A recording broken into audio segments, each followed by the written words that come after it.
Hello, my name is Ross and welcome back to my channel. Now I just want to start the video by saying I'm really sorry about the mic quality. Unfortunately my old mic seems to have died and isn't really working.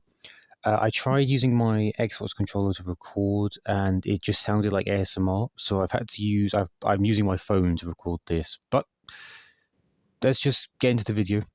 Throughout the years, I've tried to do something called fantasy football, which is where you pick a group of players who play in the Premier League and they get points based on how well they do. And you try to get the most points possible. In recent years, I've struggled to keep a regular interest in fantasy football, so I thought about how I could get back into it, and I thought that making a YouTube series about it would make sure I was updating the team regularly. I was originally going to try and do this weekly and have weekly uploads by the time each game week came out, but the first game week was in August, and well, it's now December. This video is going to come out in December, which it means that some of the players' current conditions regarding injuries and teams are by the time I've made this video. And it also means I don't have all the pictures available when I talk about adding players in and stuff like that. So anyway, without further ado, I present the team. In fantasy football, you get 100 million to spend on a group of 15 players. You can't have more than 3 players from one club.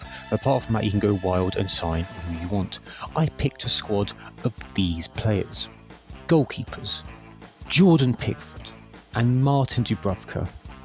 Defenders: Milos Kerkez, Trevor Chalobah, Lucas Digne, Nikola Milankovic and Mark Gahey. Midfielders: Mohamed Salah, Antoine Semenyo, Kaoru Mitoma, Iliman Ndiaye and Leandro Trossard. Forwards: Beto, Alexander Isak and Danny Welbeck. And yes, I'm a biased fuck, and yes, I did pick 3 Everton players up the top. However, this was not originally the team. I had originally picked Levi Colwill, Anthony Robinson and Tieno Barry. Colwill and Robinson both had injuries, so couldn't play. And as Barry is one of Everton's newest signings, I originally thought he would start over Beto, but Beto had played 3 games in friendlies, so I went with Beto instead. And that was the right decision, as he ended up playing the 90 minutes. So, without further ado, on to game week 1. Game week 1 I did pretty well. I got 53 points when the average was 54 points, so I'll take that. I think that's pretty good. My team did alright. Mohamed Salah scored once and Antoine Semenyo scored twice after getting racially abused by a Liverpool fan in a wheelchair. Chalobah, Digne and Gahey all got clean sheets, so that bumped them up from 2 points to 6. The rest of the team at least played and so got 2 points, apart from Milos Kerkez, who was taken off early and received a yellow card, so he got 0 points. Now I was stupid this game week. I had originally captained Alexander Isak, thinking a man of his talent would surely score.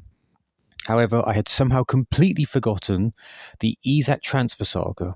He was refusing to play for Newcastle due to wanting to move to a bigger club. Well, I say bigger club, but it's Liverpool, and I had captained him. Captaining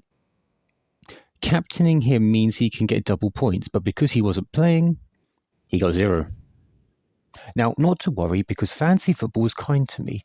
If your captain doesn't play, it instead gives your points to your vice-captain. Who is my vice-captain?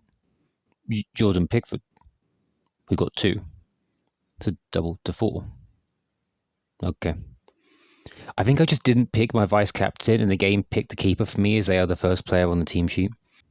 However, because Isak didn't play, the game automatically switched out Isak for Gahey, who did play and got 6 points. Okay, so now preparations for next week. With Isak not playing, that is an expensive man sitting on my bench, and we could use another quality forward to score us some goals. I've gone with Chris Wood. Chris scored twice against Brentford and has a run of a few easy games and Arsenal, and I'm sorry to say for any Arsenal fans watching, I can see him scoring against you if he does well in the next few games.